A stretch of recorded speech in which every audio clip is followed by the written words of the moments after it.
Hi అండి. ఈరోజు చాలా ఈజీగా చికెన్ కర్రీ చూపిస్తున్నాను. ఒక్కసారి ఇలా ట్రై చేసి చూడండి. నాది గ్యారంటీ అంత టేస్టీగా వస్తుంది.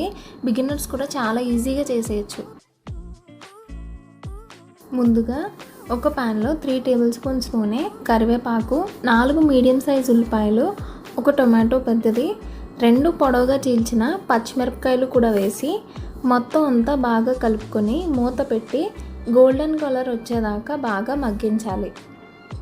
తర్వాత క్లీన్ చేసి పెట్టుకున్న 1/2 కేజీ చికెన్ యాడ్ చేసుకోవాలి.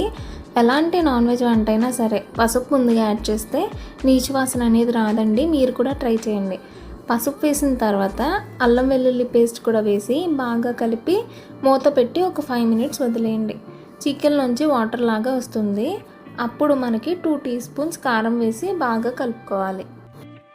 తర్వాత ఒక కప్పు వాటర్ వేసి కలిపి మూత పెట్టి ఒక 10 నిమిషాల దాకా ఉడికించండి.